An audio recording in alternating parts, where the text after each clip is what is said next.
Sports card hobby friends, we've got a Billy Ripken card, 35 years old, making a comeback in the news. We've got Topps doing just about anything these days for the purpose of marketing. And we've got the Anthony Volpe 1/1 MLB debut patch card. It's a mouthful. That was pulled recently. We'll talk about that as well as the bounty attached to that card. Stick around.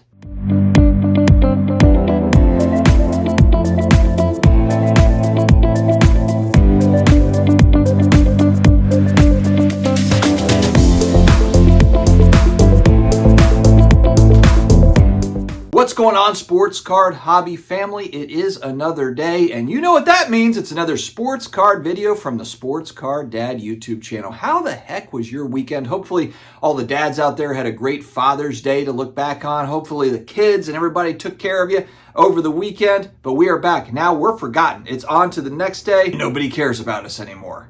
Big shouts to today's video sponsor, COMC.com. 35 plus million cards in the database, whether it's baseball, basketball, football, a lot of hockey card collectors there, a lot of Marvel card collectors there, a lot of cool non-sports things.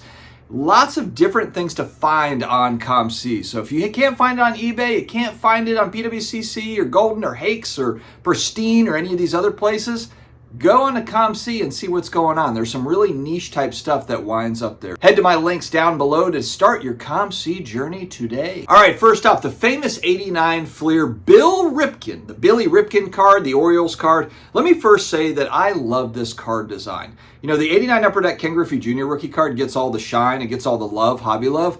But that 89 Fleer design, I really like it. I think it looks really cool when you match up the different colors, different teams and everything.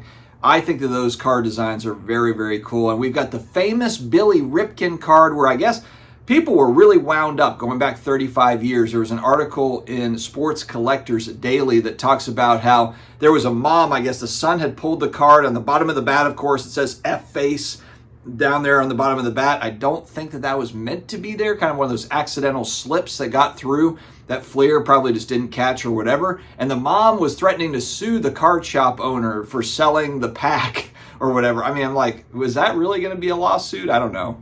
What damages? That was also during a time when Garbage Pail Kids cards were being pulled from shelves because parents were getting so upset with all that stuff. The 80s was an interesting time because all the rock music, you know, was horrible for you and all that stuff. Now, obviously, we're in a whole different world now. Rock music and trading cards is about the last thing that we're worried about as far as our young people are concerned.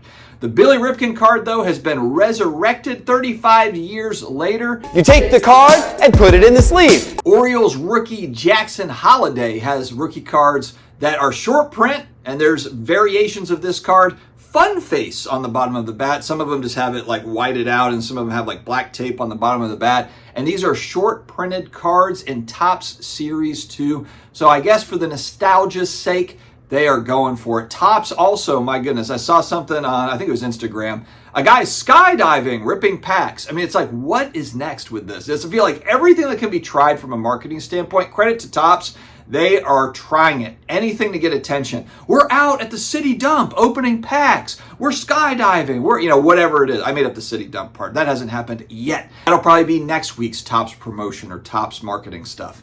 But yes, so Topps going all out on the marketing side. The Jackson Holliday cards, the 35th anniversary of the F-face card from 89 Fleer. The 1/1 MLB debut patch Anthony Volpe rookie card has been pulled. And this is one of those famous cards at Dave & Adams. They've got a $150,000 bounty on this card, if you can believe it.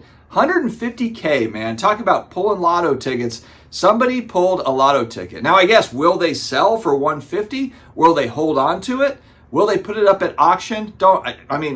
I can't see the future. I don't know what that would sell at auction, but I'm pretty confident that that 150 is going to be where you want to go. Take the 150 and run. If it's me, I'm just taking the 150, saying thank you, washing my hands of it. But again, I guess if you're a huge Anthony Volpe fan and you got it, then that might be like the card that you're holding on to forever.